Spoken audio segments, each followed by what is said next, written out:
Al-Hamid ngeluarin rantai emas dari langit.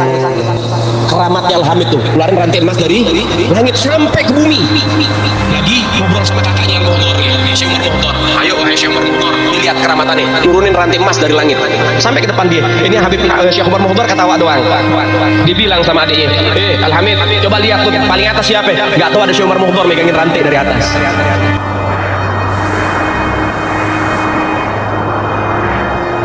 Saudara-saudara sekalian, bayangkan sebuah kisah yang beredar di media sosial.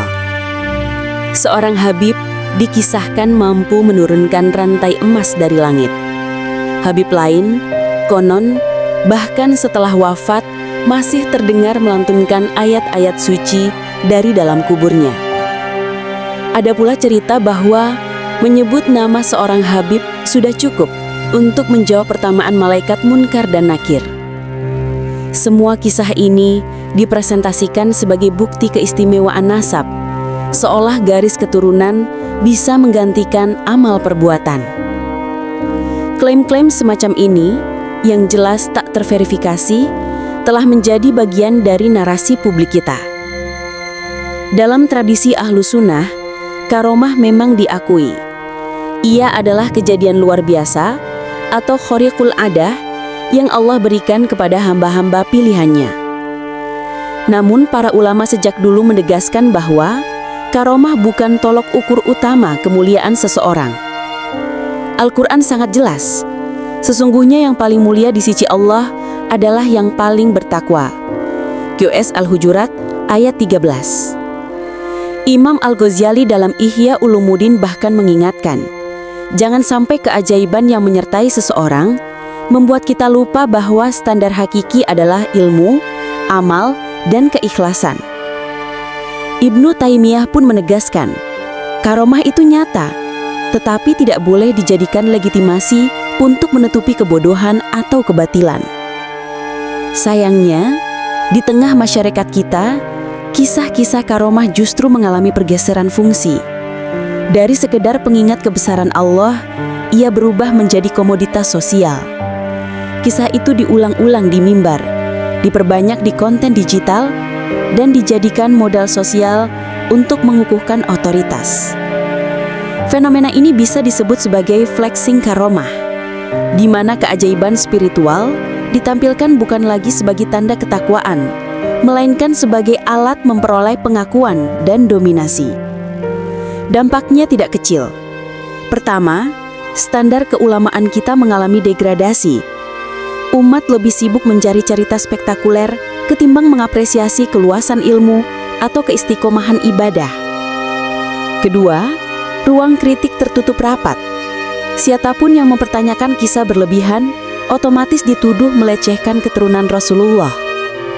Ketiga, glorifikasi ini bisa melahirkan kultus nasab, sebuah pemujaan yang diwariskan secara turun-temurun tanpa syarat ilmu maupun akhlak.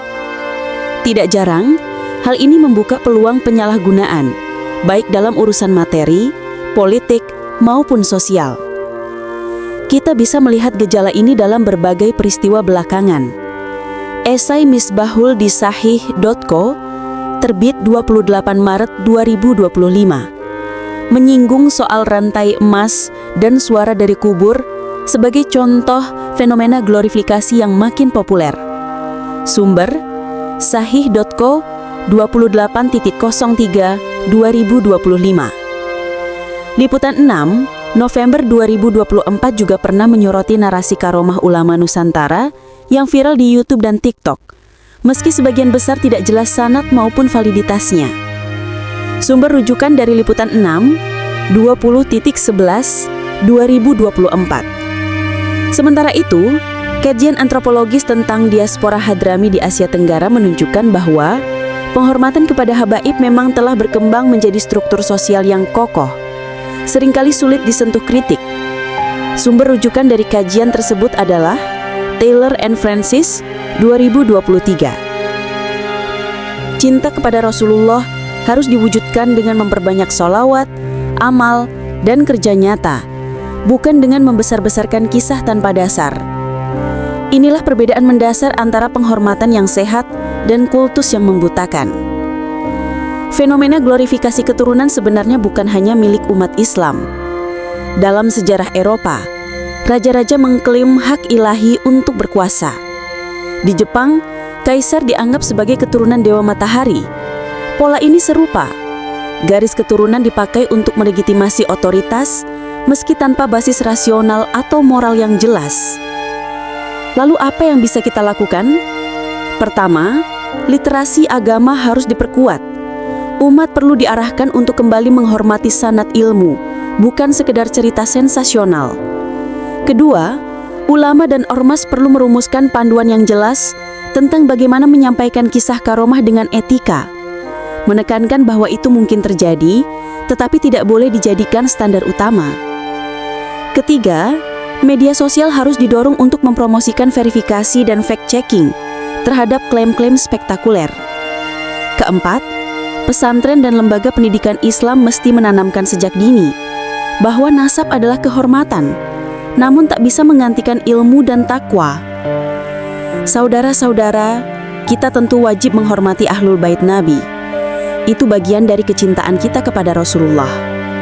Namun penghormatan tidak boleh bergeser menjadi pemujaan yang menafikan akal sehat. Mari kita ingat pesan Al-Quran. Janganlah kalian berlebih-lebihan dalam agama kalian. QS An-Nisa 171.